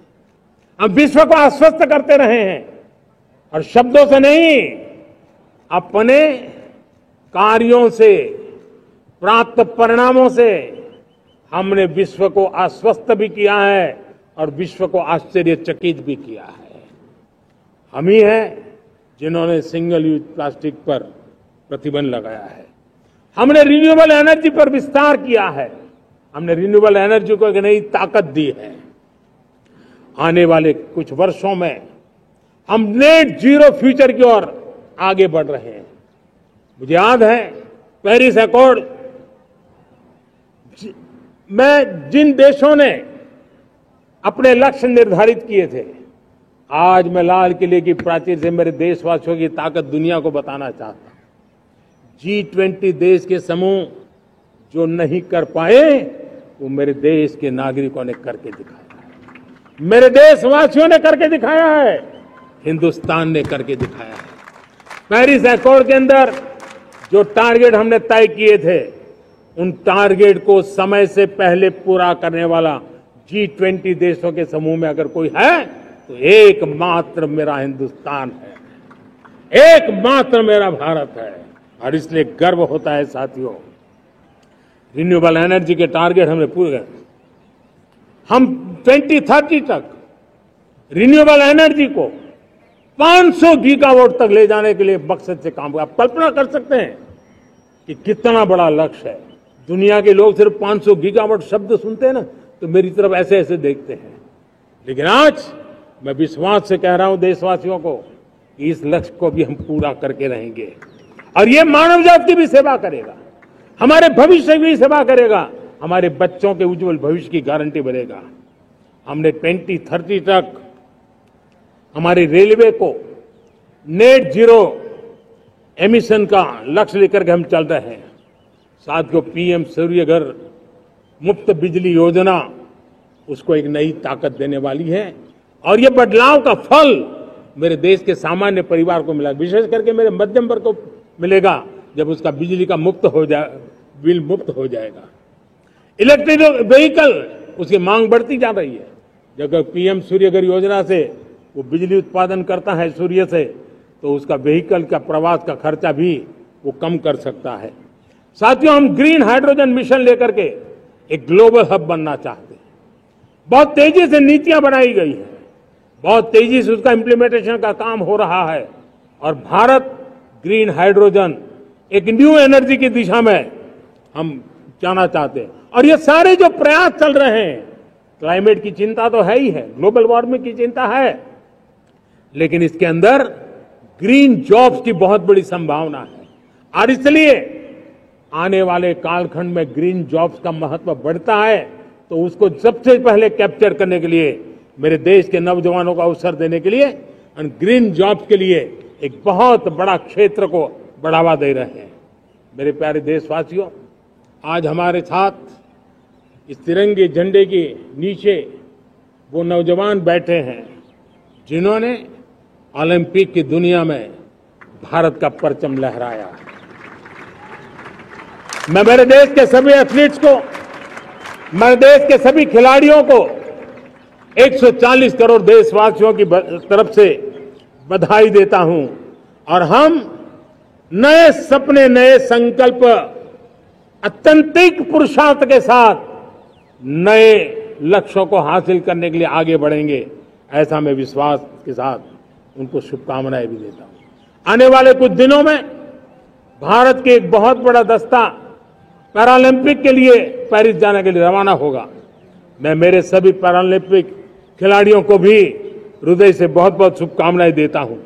साथियों, भारत ने G20 को ऑर्गेनाइज किया, हिंदुस्तान के अनेक शहरों में ऑर्गेनाइज किया, 200 से ज्यादा इवेंट किए। पूरे विश्व में G20 का इतना बड़ा व्याप, इतना बड़ा कार्यक्रम कभी नहीं हुआ, इस बार हुआ। इसने एक बात सिद्ध कर दी है कि भारत में बड़े से बड़े काम, कार्यक्रम ऑर्गेनाइज करने की ताकत है। भारत को किसी को भी हॉस्पिटैलिटी का सामर्थ्य भारत में सबसे ज्यादा है। अगर ये सिद्ध हो चुका है तो साथियों, हिंदुस्तान का सपना है कि 2036 में जो ओलंपिक होगा वो मेरे हिंदुस्तान की धरती पर हो। इसके लिए हम तैयारी कर रहे हैं, उसके लिए हम आगे बढ़े। साथियों, समाज के आखिरी तबके के जो लोग हैं, ये हमारा सामाजिक दायित्व है। अगर कोई पीछे रह जाते हैं तो हमारी आगे बढ़ने की गति कम कर देता है, और इसलिए हम आगे बढ़ना चाहते हैं तो भी सफलता तब मिलती है पीछे वाले को भी साथ साथ आगे ले आए। और इसलिए हम सबका दायित्व बनता है कि हमारे समाज में आज भी जो क्षेत्र पीछे रह गए हैं, जो समाज पीछे रह गए हैं, जो लोग पीछे रह गए हो, हमारे छोटे छोटे किसान हो, हमारे जंगलों में रहने वाले मेरे आदिवासी भाई बहन हो, हमारी माताएं बहनें हो, हमारे मजदूर हो, हमारे श्रमिक साथी हो, हमारे कामगार लोग हो, इन सबको हमें बराबरी में लाने के लिए, हमारे बराबर लाने के लिए भरपूर प्रयास करना है। लेकिन अब गति पकड़ गई है, अब लंबे दिन तक हमें वो करना नहीं पड़ेगा, बहुत जल्द वो हमारे पास पहुंच जाएंगे, हमारी बराबरी में आ जाएंगे, हमारी ताकत बहुत बढ़ जाएगी और बड़ी संवेदना के साथ हमें इस काम को करना है। और इसके लिए एक बहुत बड़ा अवसर आ रहा है। मैं मानता हूं संवेदनशीलता की दृष्टि से इससे बड़ा अवसर क्या हो सकता है। हमें पता है 1857 के स्वतंत्रता संग्राम के पहले भी अंग्रेजों के नाक को दम करने वाला हमारा देश का एक आदिवासी युवक था। 20-22 साल की उम्र में उसने अंग्रेजों के नाक को दम ला दिया था, जिसको आज भगवान बिरसा मुंडा के रूप में लोग पूजा करते हैं। भगवान बिरसा मुंडा की 150वीं जयंती आ रही है। ये हम सबके लिए प्रेरणा का कारण बने। समाज के प्रति छोटा सा छोटा व्यक्ति भी देश के लिए कैसी जज्बात रखता है, उससे बड़ी प्रेरणा भगवान बिरसा मुंडा से अधिक कौन हो सकता है। आइए हम भगवान बिरसा मुंडा की 150वीं जयंती जब मनाएं, संवेदनशीलता का हमारा व्याप बढ़े, समाज के प्रति हमारा ममभाव बने। हम समाज के हर व्यक्ति को, गरीबों को, दलित को, पिछड़ों को, आदिवासियों को, हर एक को हम अपने साथ लेकर के चले। इस संकल्प को लेकर के चलना है। मेरे प्यारे देशवासियों, हम संकल्प के साथ तो बढ़ तो रहे हैं, बहुत आगे बढ़ रहे हैं, लेकिन यह भी सच है कि कुछ लोग होते हैं जो प्रगति देख नहीं सकते। कुछ लोग होते हैं जो भारत का भला सोच नहीं सकते हैं। जब तक खुद का भला न हो तब तक उनको किसी का भला अच्छा नहीं लगता है। ऐसी विकृत मानसिकता से भरे हुए लोगों की कमी नहीं होती है। देश को ऐसे लोगों से बचना होगा। वे निराशा की गर्त में डूबे हुए लोग हैं। ऐसे मुट्ठी भर निराशा की गर्त में डूबे हुए लोग, जब उनके गोद में विकृति पलती है तब वो विनाश का कारण बन जाती है, सर्वनाश का कारण बन जाती है, एनार्की का मार्ग ले लेती है, और तब देश को इतनी बड़ी हानि हो जाती है जिसकी भरपाई करने में हमें नए सिरे से मेहनत करनी पड़ती है। इसलिए ऐसे जो छुटपुट निराशावादी तत्व होते हैं, वो सिर्फ निराशा इतना नहीं है, उनकी गोद में विकृति पल रही है। ये विकृति विनाश के, सर्वनाश के सपने देख रही है, ताने बाने जोड़ने की प्रयासों में लगी हुई है। देश को इसे समझना होगा। लेकिन मैं देशवासियों को कहना चाहता हूं कि हम हमारी नेक नीयत से, हमारी ईमानदारी से, राष्ट्र के प्रति हमारे समर्पण से हम सारी परिस्थितियों के बावजूद भी विपरीत मार्ग पर जाने वालों के लिए भी उनके भी दिल जीत करके हम देश को आगे बढ़ने के हमारे संकल्प में कभी भी पीछे नहीं हटेंगे, ये मैं विश्वास दिलाना चाहता हूं। साथियों, चुनौतियां हैं, अनगिनत चुनौतियां हैं। चुनौतियां भीतर भी है, चुनौतियां बाहर भी है। और जैसे जैसे हम ताकतवर बनेंगे, जैसे जैसे हमारा तवज्जो बढ़ेगा, तो चुनौतियां भी बढ़ने वाली है, बाहर की चुनौतियां और बढ़ने वाली है। और मुझे उसका भली भांति अंदाज है।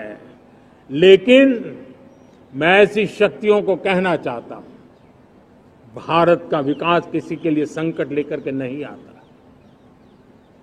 हम विश्व में समृद्ध थे, तब भी हमने कभी दुनिया को युद्ध में नहीं झोंका है। हम बुद्ध का देश है, युद्ध हमारी राह नहीं है। और इसलिए विश्व चिंतित न हो भारत के आगे बढ़ने से। मैं विश्व समुदाय को विश्वास दिलाता हूं कि आप भारत के संस्कारों को समझिए, भारत के हजारों साल के इतिहास को समझिए। आप हमें संकट मत मानिए, आप उन तरकीबों से न जुड़िए जिसके कारण पूरी मानव जात का कल्याण करने का सामर्थ्य जिस भूमि में है, उस भूमि को ज्यादा मेहनत करनी पड़े। लेकिन फिर भी मैं देशवासियों को कहना चाहता हूं, चुनौतियां कितनी ही क्यों न हो, चुनौती को चुनौती देना ये हिंदुस्तान की फितरत में है। न हम डिगेंगे, न हम थकेंगे, न हम रुकेंगे, न हम झुकेंगे। हम संकल्पों की पूर्ति के लिए 140 करोड़ देशवासियों का भाग्य बदलने के लिए, भाग्य सुनिश्चित करने के लिए, राष्ट्र के सपनों को साकार करने के लिए हम कोई कोर कसर नहीं छोड़ेंगे। हर बदनीयत वालों को ರಾಷ್ಟ್ರಧ್ವಜವನ್ನು ಹಾರಿಸಿ ಪ್ರಧಾನಿ ಮೋದಿ ಮಾತಾಡ್ತಾ ಇದ್ರು. ದೇಶವನ್ನು ಉದ್ದೇಶಿಸಿ ಪ್ರಧಾನಿ ಮೋದಿ ಮಾತಾಡಿದ್ರು. ಯಾವ ರೀತಿ ವಿಕಸಿತ ಭಾರತವನ್ನು ಕಟ್ಟಬೇಕು, ನಮ್ಮ ಕನಸು ಕನವರಿಕೆಗಳೇನು, ಎಲ್ಲ ವಿವರಗಳನ್ನು ಅವರು ಹೇಳ್ತಾ ಹೋದರು. ದೇಶ ಇವತ್ತು ಸಂಕಷ್ಟದಲ್ಲಿದೆ. ಒಳಗಡೆನೇ ವಿಚ್ಛಿದ್ರಕಾರಿ ಶಕ್ತಿಗಳು ಸಾಕಷ್ಟು ಆಟ ಆಡ್ತಾ ಇವೆ. ಆದರೆ ಎಲ್ಲವನ್ನೂ ಕೂಡ ನಾವು ಹಿಮ್ಮೆಟ್ಟಿ ನಾವು ಗೆಲ್ತೀವಿ ಅನ್ನುವಂಥ ಸಂದೇಶ ರವಾನಿಸಿದರು. ಸಾವಿರ ವರ್ಷಗಳ ನಮ್ಮ ದೇಶದ ಇತಿಹಾಸ ಏನಿದೆ, ಆ ಇತಿಹಾಸವನ್ನು ನಾವು ಮೆಲುಕು ಹಾಕ್ತಾ ನಾವು ನಮ್ಮ ಹೆಜ್ಜೆಯನ್ನು ಇಡಬೇಕು ಅಂತ ಕೂಡ ಪ್ರಧಾನಿ ಕರೆ ಕೊಟ್ಟರು. देश को एक बनाना, देश को श्रेष्ठ बनाने में बहुत बड़ी भूमिका रही। भारत के लोकतंत्र को मजबूती देने में हमारे देश के संविधान की बहुत बड़ी भूमिका रही। हमारे देश के दलित, पीड़ित, शोषित, वंचित को सुरक्षा देने का बहुत बड़ा काम हमारे संविधान ने किया है। अब जब संविधान के 75 वर्ष हम मनाने जा रहे हैं, तब हम देशवासियों ने संविधान में निर्दिष्ट कर्तव्य के भाव पर बल देना बहुत जरूरी है। और जब मैं कर्तव्य की बात करता हूं, तब मैं सिर्फ नागरिकों पर बोझ बनाना नहीं चाहता। कर्तव्य केंद्र सरकार के भी है, कर्तव्य केंद्र सरकार के हर मुलाजिम के भी है, कर्तव्य राज्य सरकारों के भी है, राज्य सरकार के हर मुलाजिम के है, कर्तव्य हर स्थानीय स्वराज संस्था के हैं, चाहे पंचायत हो, नगर पालिका हो, महानगर पालिका हो, तहसील हो, जिला हो, हर किसी के कर्तव्य है। लेकिन साथ साथ 140 करोड़ देशवासियों की कर्तव्य है। अगर हम सब मिलकर के अपने कर्तव्यों का निर्वाह करेंगे, तो हम अपने आप औरों के अधिकारों की रक्षा करने के लिए निमित्त बनेंगे। और जब कर्तव्य का पालन होता है, तब अधिकारों की रक्षा निहित होती है। उसके लिए कोई अलग से प्रयास करने की जरूरत नहीं पड़ जाती है। मैं चाहता हूं कि हमारे इस भाव को लेकर के हम चलेंगे, हमारा लोकतंत्र भी मजबूत होगा, हमारा सामर्थ्य और बढ़ेगा और हम एक नई शक्ति के साथ आगे बढ़ेंगे। मेरे प्यारे देशवासियों, हमारे देश में सुप्रीम कोर्ट ने बार बार यूनिफॉर्म सिविल कोड को लेकर जो चर्चा की है, अनेक बार आदेश दिए हैं, क्योंकि देश का एक बहुत बड़ा वर्ग मानता है और उसमें सच्चाई भी है कि जिस सिविल कोड को हम लेकर के जी रहे हैं वो सिविल कोड सचमुच में तो एक प्रकार का कम्युनल सिविल कोड है, भेदभाव करने वाला सिविल कोड है। ऐसे सिविल कोड से जब संविधान के 75 वर्ष मना रहे हैं और संविधान की भावना भी जो हमें कहती है करने के लिए, देश की सुप्रीम कोर्ट भी हमें कहती है करने के लिए, और तब जो संविधान निर्माताओं का सपना था उस सपने को पूरा करना हम सबका दायित्व है। और मैं मानता हूं इस गंभीर विषय पर देश में चर्चा हो, व्यापक चर्चा हो, हर कोई अपने विचारों को लेकर के आए और उन कानूनों को, जो कानून धर्म के आधार पर देश को बांटते, जो ऊंच नीच का कारण बन जाते हैं, ऐसे कानूनों को आधुनिक समाज में कोई स्थान नहीं हो सकता है। और इसलिए मैं तो कहूंगा अब समय की मांग है कि देश में एक सेकुलर सिविल कोड हो। हमने कम्युनल सिविल कोड में 75 साल बिताए हैं, अब हमें सेक्युलर सिविल कोड की तरफ जाना होगा और तब जाकर के देश में धर्म के आधार पर जो भेदभाव हो रहे हैं, सामान्य नागरिक को जो दूरी महसूस होती है, उससे हमें मुक्ति मिलेगी। मेरे प्यारे देशवासियों, जब मैं देश में एक चिंता हमेशा कहता हूं, परिवारवाद, जातिवाद भारत के लोकतंत्र को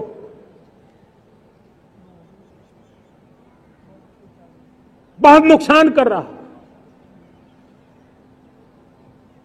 देश को, लोक राजनीति को हमें परिवारवाद और जातिवाद से मुक्ति दिलानी होगी। आज मैं देख रहा हूं मेरे सामने जो नौजवान है, उसमें लिखा हुआ है माय भारत, जिस संगठन का नाम है उसकी चर्चा लिखी है, यहां बहुत बढ़िया तरीके से लिखा हुआ है। माय भारत के अनेक मिशन है। एक मिशन ये भी है कि हम जल्द से जल्द देश में राजनीतिक जीवन में जनप्रतिनिधि के रूप में 1 लाख ऐसे नौजवानों को आगे लाना चाहते हैं।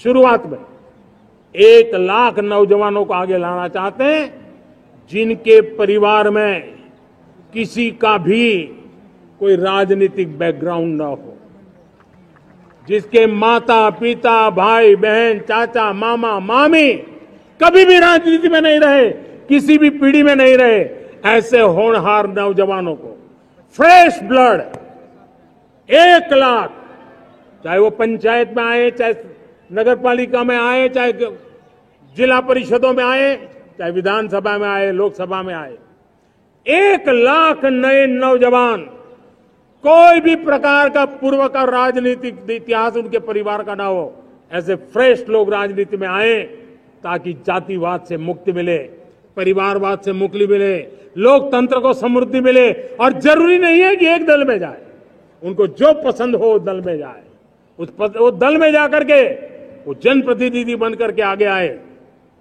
देश तय करके चले कि आने वाले दिनों में 1 लाख ऐसे नौजवान जो परिवार राजनीति से दूर दूर का संबंध नहीं है, ऐसे फ्रेश ब्लड आएंगे तो सोच भी नहीं आएगी, सामर्थ्य भी नहीं आएगा, लोकतंत्र समृद्ध होगा। और इसलिए हमें इस दिशा में आगे होना है। और मैं चाहूंगा कि देश ने बार बार चुनाव इस देश की प्रगति में रुकावट बन रहे हैं, गतिरोध पैदा कर रहे हैं। आज कोई भी योजना को चुनाव के साथ जोड़ देना आसान हो गया है, क्योंकि हर 3 महीने 6 महीने कहीं न कहीं चुनाव चल रहा है। कोई भी योजना जाहिर करोगे आप तो मीडिया में देखेंगे, चुनाव आया तो फलाना हो गया, चुनाव आया तो फलाना हो गया। हर काम को चुनाव के रंग से रंग दिया गया है। और इसलिए देश में व्यापक चर्चा हुई है, सभी राजनीतिक दलों ने अपने विचार रखे हैं। एक कमेटी ने बहुत बढ़िया अपना रिपोर्ट तैयार किया है। 1 नेशन 1 इलेक्शन के लिए देश को आगे आना होगा। मैं लाल किले से तिरंगे की साक्षी में देश के राजनीतिक दलों से आग्रह करता हूं, देश के संविधान को समझने वाले लोगों से आग्रह करता हूं कि भारत की प्रगति के लिए, भारत के संसाधनों का सर्वाधिक उपयोग जन सामान्य के लिए हो, उसके लिए वन नेशन वन इलेक्शन के सपने को साकार करने के लिए हमें आगे आना चाहिए। मेरे प्यारे देशवासियों, भारत का स्वर्णिम कालखंड है। 2047 विकसित भारत, ये हमारी प्रतीक्षा कर रहा है। बाधाएं, रुकावटें, चुनौतियां, उसको परास्त करके एक दृढ़ संकल्प के साथ ये देश चलने के लिए प्रतिबद्ध है। और साथियों, मैं साफ देख रहा हूं, मेरे विचारों में कोई झिझक नहीं है, मेरे सपनों के सामने कोई पर्दा नहीं है। मैं साफ साफ देख सकता हूं कि यह देश 140 करोड़ देशवासियों के परिश्रम से, हमारे पूर्वजों का खून हमारी रगों में है। अगर वो 40 करोड़ लोग आजादी के सपनों को पूर्ण कर सकते हैं, तो 140 करोड़ देशवासी समृद्ध भारत के सपने को साकार कर सकते हैं। 140 करोड़ देशवासी विकसित भारत के सपने को साकार कर सकते हैं। और मैंने पहले भी कहा था कि मेरे तीसरे टर्म में देश तीसरी इकोनॉमी तो बनेगा ही, लेकिन मैं 3 गुना काम करूंगा, 3 गुना तेज गति से काम करूंगा, 3 गुना व्यापकता से काम करूंगा, ताकि देश के लिए जो सपने हैं वो बहुत निकट में पूरे हो। मेरा हर पल देश के लिए है, मेरा हर क्षण देश के लिए।